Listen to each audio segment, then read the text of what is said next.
ఫలాద్వా పుణ్యానాం మయి కరుణయా వా త్వయి విభో ప్రసన్నేపి స్వామిన్ భవదమల పాదాబ్జయుగళం కథం పశ్యేయం మాం స్థగయతి నమః సంభ్రమజుషాం నిలింపానాం శ్రేణిర్నిజ కనకమాణిక్యమకుటైః.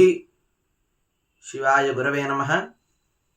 మనం నిన్నటి నాడు 26వ అధ్యాయంలో సాక్షాత్తు పరమాత్మ అంబరీషుడి శాపాలు 10 శాపాలను తను స్వీకరించి 10 అవతారాలుగా నేను భూమి మీద జన్మిస్తానని నిన్నటి రోజున మనం చెప్పుకున్నాము. ఈనాటి 27వ అధ్యాయం మనం ఇప్పుడు మొదలు పెట్టుకుందాము. ఈ 27వ అధ్యాయంలో అత్రి మహాముని తిరిగి మరలా అగస్త్య మునీంద్రుల వారికి ఇట్లు చెప్పుచున్నారు. ఓ ఈ అగస్త్య మునీంద్ర, భగవంతుడైన పురుషోత్తముడు ఇట్లు దూర్వాస మహామునితో పలికి స్వభక్త పాలన దీక్షాతిశయమును ప్రకటించుచు ఇట్లన్నాడు. భగవంతుడు ఇట్లు చెప్పుచున్నాడు. ఓ ఈ దూర్వాస మహాముని, అంబరీషుని గురించి ఇచ్చిన శాపములు నాకు చాలా సంతోషములు చేయుచున్నవి.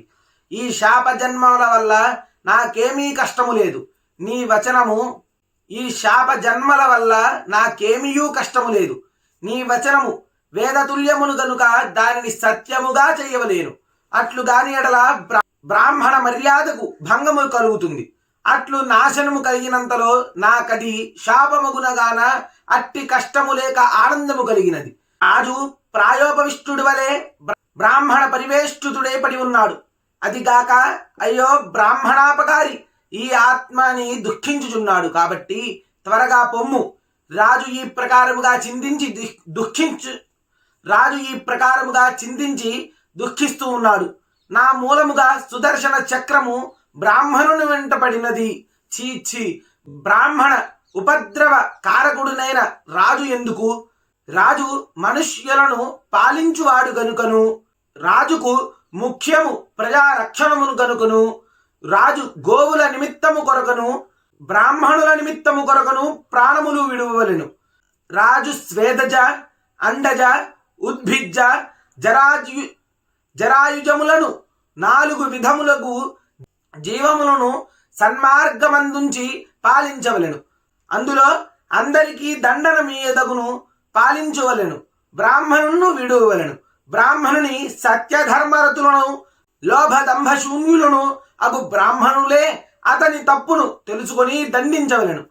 బ్రాహ్మణుడు పాపమును చేసి ప్రాయశ్చిత్తమును చేసుకొనని పక్షమందు అతని తల గొరిగించుట, ధనమును హరించుట, స్థానభ్రష్టత్వము మొదలైన దండనముల చేత దండించవలెను. బ్రాహ్మణుడు దుర్మార్గుడే హింస చేయుచున్నను వానిని రాజు దండించరాదు. రాజు ధర్మార్థ బుద్ధి గలవాడుగుచు ఎప్పుడైనను బ్రాహ్మణునకును గాని తనకు అపకారము చేయువానికి గాని శస్త్ర ప్రయోగము ఆచరించదగును. బ్రాహ్మణేతరులందరూ భయము లేక క్షాత్ర కీర్తిని చూపవలేను గాని బ్రాహ్మణ హింస మాత్రము చేయకూడదు. తాను స్వయముగా బ్రాహ్మణుణ్ణి చంపినను, తన నిమిత్తమై బ్రాహ్మణుడు చంపబడినను, అన్యుని చేత చంపించినను బ్రహ్మహత్య సంభవించునని ధర్మశాస్త్రమందు చెప్పబడి ఉన్నది. బ్రాహ్మణుడు లాగబడి గాని, కొట్టబడి గాని, ధనహీనుడుగా చేయబడి గాని ఎవని ఉద్దేశించి ప్రాణములు విడుచునో వాడును బ్రహ్మహంతకుడగును.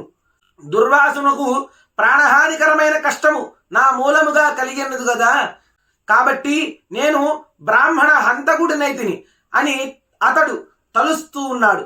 దుర్వాస అంబరీషుడి ప్రసంగములో మిక్కిలి దుఃఖముతోనున్నాడు. కాబట్టి నీవచ్చటికి త్వరగా పొమ్ము. నీకును రాజుకును కుశలమగును. ఇట్లు విష్ణువు చెప్పిన మాటలు విని దూర్వాస మహాముని నమస్కరించి అప్పుడే చక్రముతో సహా బ్రాహ్మణ పరివేష్టితుడైన రాజు వద్దకు వచ్చాడు. ఇట్లు సూర్యకాంతితో వచ్చుచున్న దుర్వాసుని చూచి అంబరీష మహారాజు లేచి నమస్కరించి సుదర్శన చక్రముతో ఇట్లని విన్నవించాడు. అంబరీషుడు పలికాడు, ఓ చక్రమా, నన్ను మన్నించుము. ఆర్తుని సంహరించుట న్యాయము కాదు కనుక బ్రాహ్మణుణ్ణి రక్షించుము. అతి క్రౌర్యముతో హింసించుట తగదు. రక్షించుమని వేడుచున్న నన్నును శరణాగతుడైన బ్రాహ్మణుణ్ణి రక్షించుము. అంబరీషుడిట్లు పలుకుచూ దుర్వాసుని కౌగిలించుకొని తరువాత అతనిని తన వెనుక ఉంచుకొని తాను ముందు ఉండి భయము లేక ధనువును ఎక్కుపెట్టి సుదర్శన చక్రముతో ఇట్లన్నాడు. ఇంతటితో ఈ 27వ అధ్యాయం సమాప్తం. హర నమః పార్వతీపతయే. హర హర మహాదేవ హర.